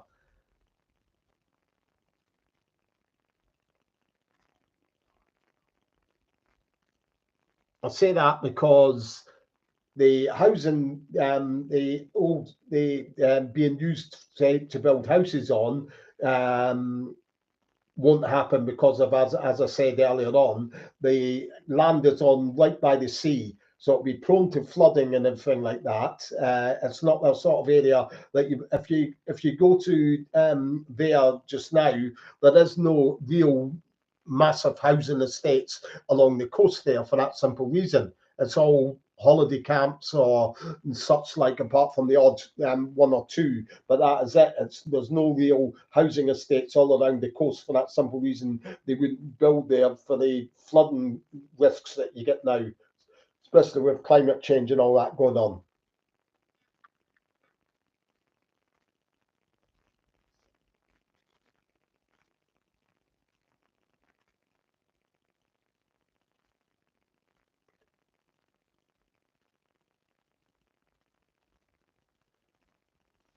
Yeah, it is. That's what it's all about. These great memories and such like. But sadly, it's at the moment it's worrying about what might happen. But it is looking a little bit more hopeful that it might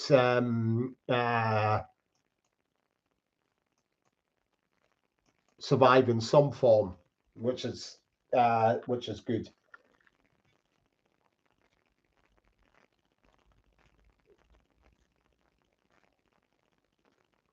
Yeah, we're talking about Pontins, Prestatyn Sands here, though, Dave. And as I said, why would the Home Office, who are linked with obviously the Tory government, they're desperate to win whatever voters they can at the moment. Obviously, that includes Prestatyn voters. So why, in Lord's name, would they come out and totally deny that immigrants are going to be moving in there, and then they move them in there? I mean, if that's a case of absolutely blowing your foot off to lose a heck of a lot of voters, because people will say, well, they're liars, I'm not voting for them again. So that's another reason why it's absolute nonsense. Britannia said it's not happening. The Home Office have said it's not happening. That's good enough for me straight away to say, no, you can rule that option out. Plus, we have heard that it's down to that it's they're looking to sell it off to another holiday company as well. So that's where that blows the theory of immigrants completely out of the water.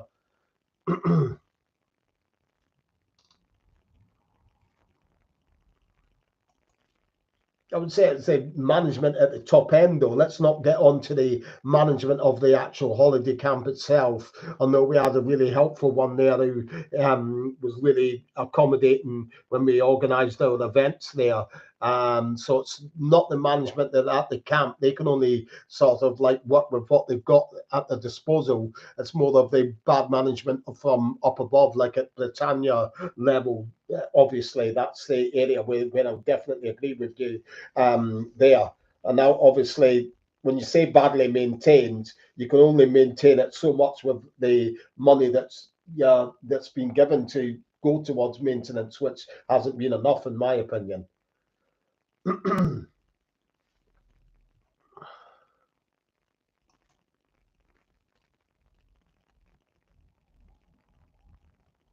As I say, that all comes down to goes back to the same thing again. As I said, all the companies that bought it that have taken it over since Fred Ponton sold up in 1978, I've just seen it as a big cash cow.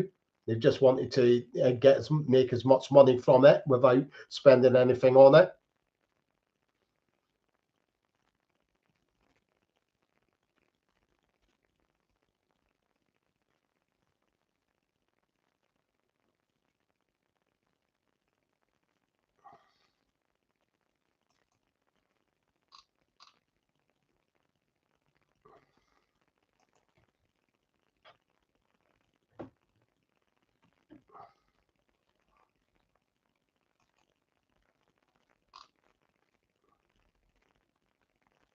Yeah, it was Scotty, same size.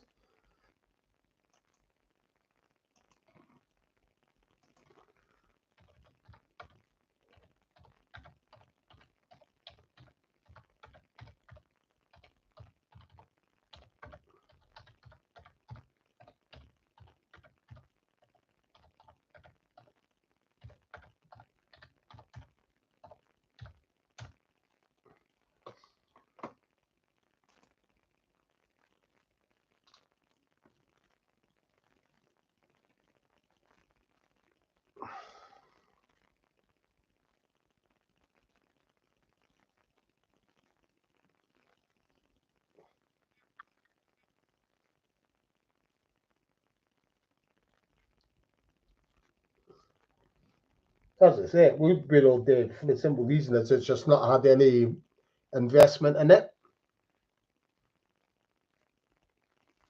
Yeah, I'm all ready for Christmas. Hope you are as well, fat lad.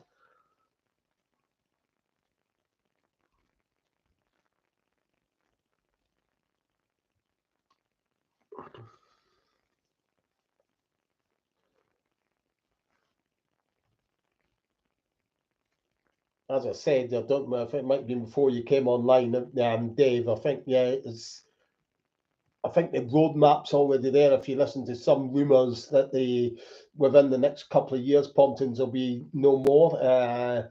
The closure of these two sites that you've had just in the last few weeks, the Prestatyn and the Camber Sands ones, that will be followed by another two next year, and then the one after that, the year after that, will be the last one that'll be closed down. So it looks like it's a staggered closure of Pontins.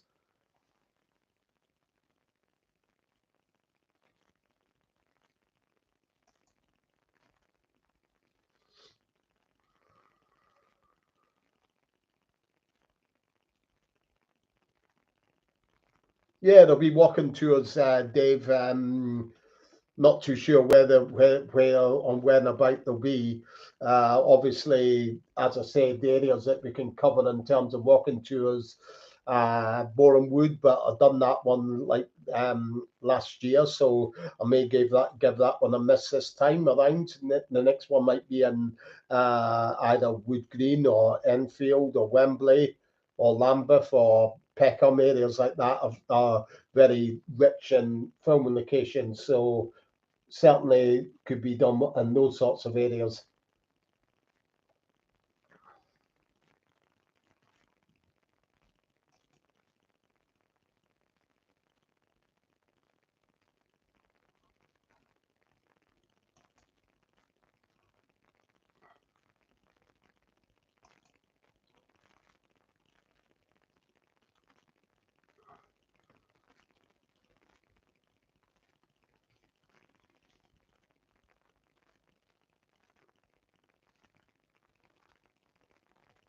No, I've not done. I've done ones. I've done walking tours in Boreham Wood, Wembley, Wood Green, and Enfield, but I've not done any in Lambeth or Peckham. Stonebridge could be done as well, I suppose. Stonebridge would probably qualify under maybe southeast Wembley, really, but that could be certainly done as well. So there are options out there.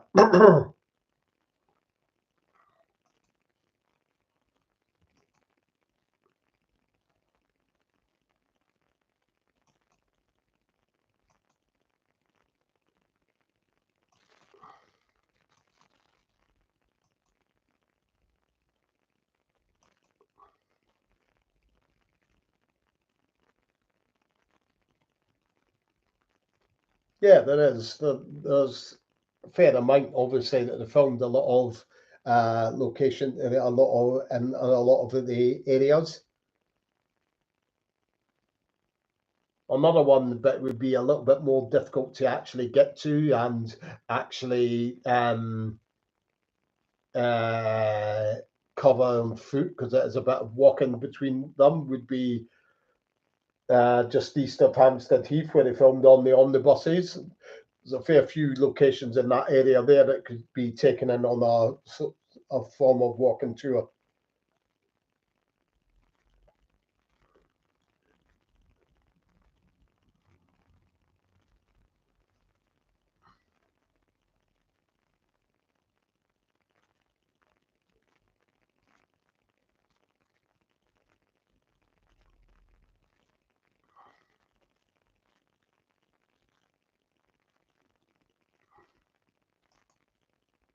Well, I had a look through my magazine. What dates are they? Because I couldn't really see. I only had a quick look through earlier on when I was online, and I couldn't really see them there at a quick glance.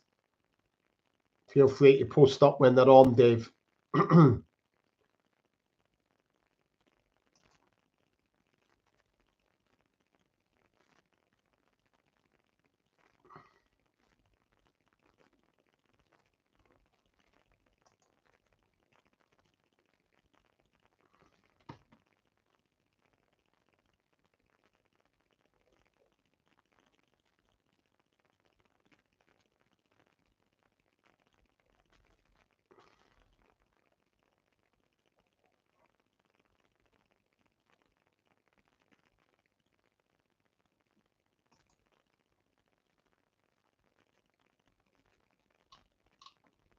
Yeah, I had to look through my magazine, Dave. I couldn't really see it at first glance. I must have went through it too quickly, really. I know the Carry On films and all that are on.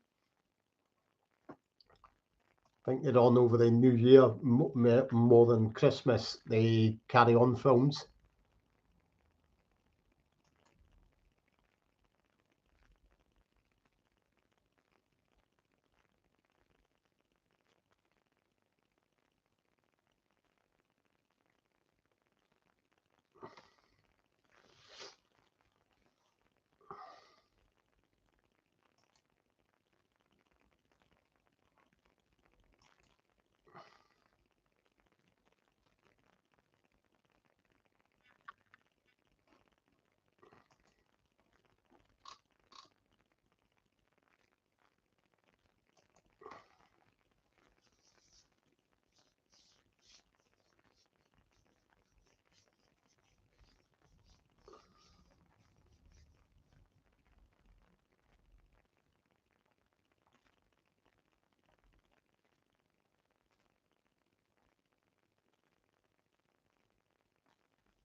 So if you've got any questions, just keep them coming in. I'll answer them as soon as I see them on the screen.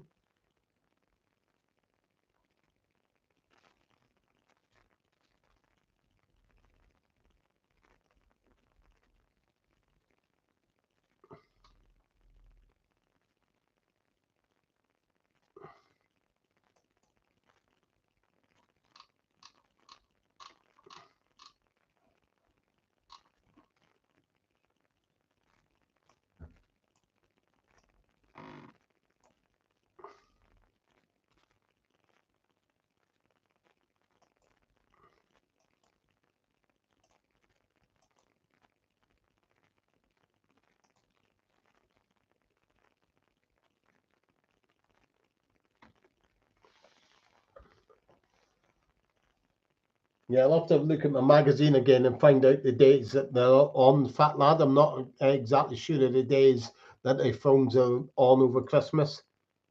As somebody mentioned earlier on, I think it was watch it on Boxing Day, because that will be the 50th anniversary of it.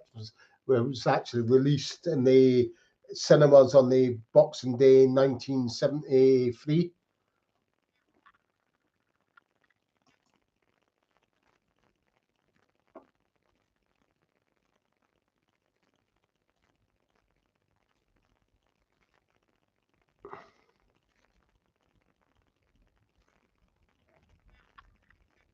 Yeah, most definitely, Scotty. Most definitely.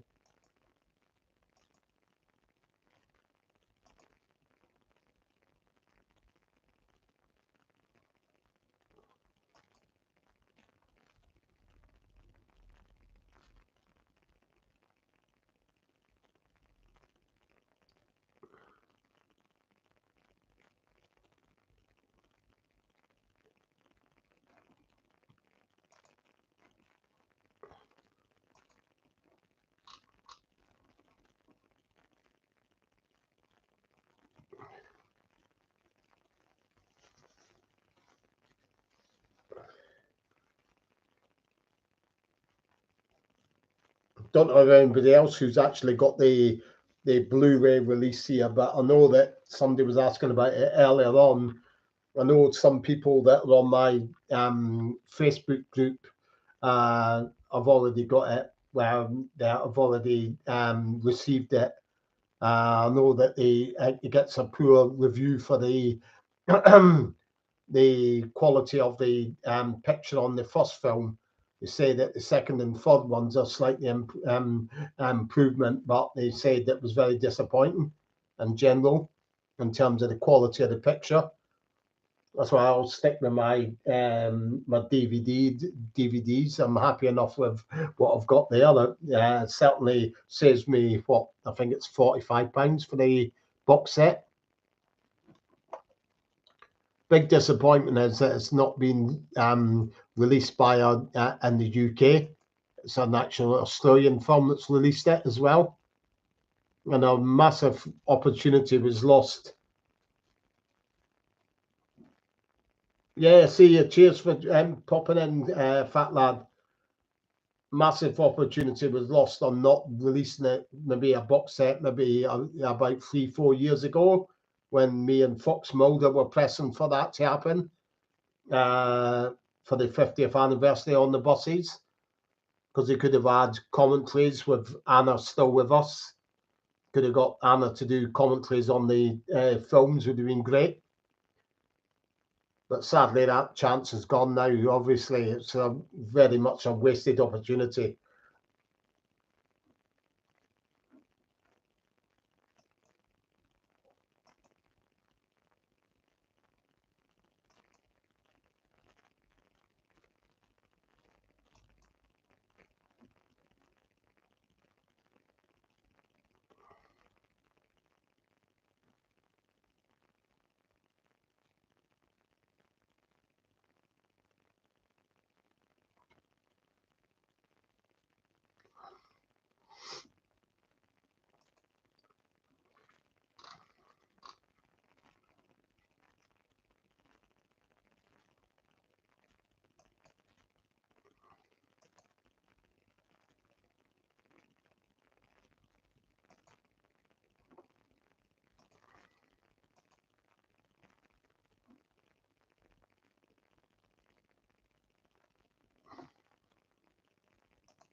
Okay, any more questions coming in?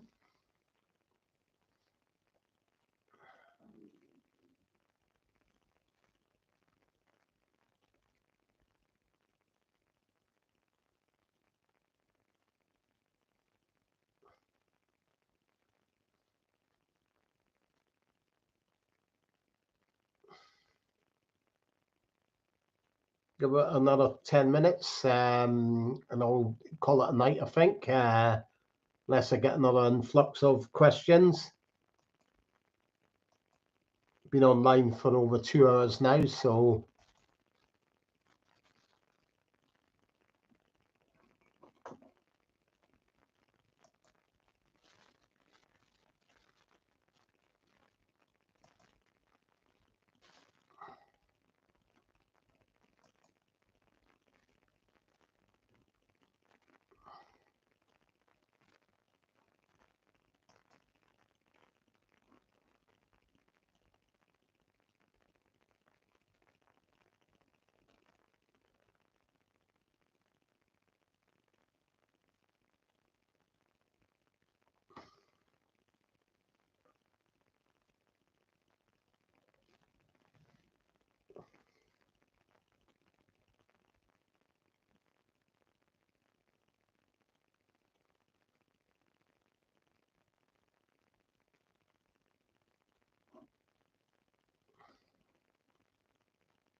I do hope to as well sometime in the new year as well. We've got more locations to visit. Obviously, ones at Haywards Heath, there's some new ones to visit down there. Just east of Haywards Heath that you see on the omnibuses. Also, there's one or two in Sutton. There's some as well for that, the location that we mentioned earlier on from the football match. Some more that I could garner down there, I do believe. So there's still quite a few here and there to try and get. I did try and intend and get a lot more photographs when I went up to the holiday camp a couple of weeks ago, but unfortunately, of course, there was other more pressing things. Well, it's more like about maybe 3 or 4 weeks ago now, actually, when I think about it. But obviously, that wasn't possible because of the way things worked out.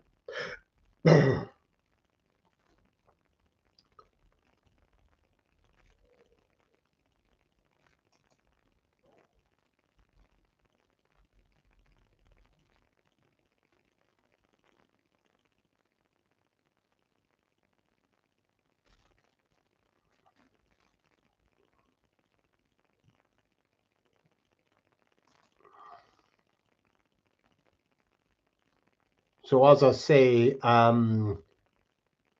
if you watch out for this on this channel, I will post a link up to the documentary that's coming out. And I'm hoping to have my own video, the Pontins video up in maybe the next 3 or 4 days.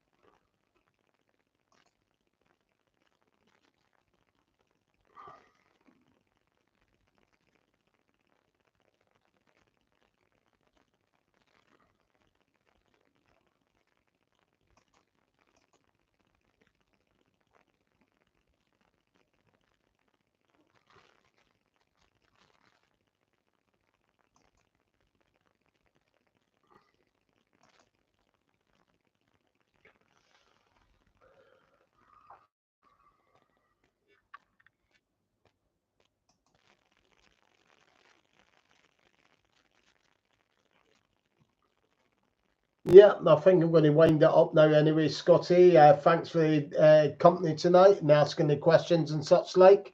Hope you have a great Christmas as well. And to everyone else on the channel, hope you all have a great Christmas. Look out for that documentary coming out in the next few days. Look out for the video that I'll be putting out as well about Pontins, memories of the holiday camp. And Merry Christmas to you all. Hope that you all get what you're looking for, and a Happy New Year. And I'll see you sometime in the new year. So say good night for now, okay? Night, everyone.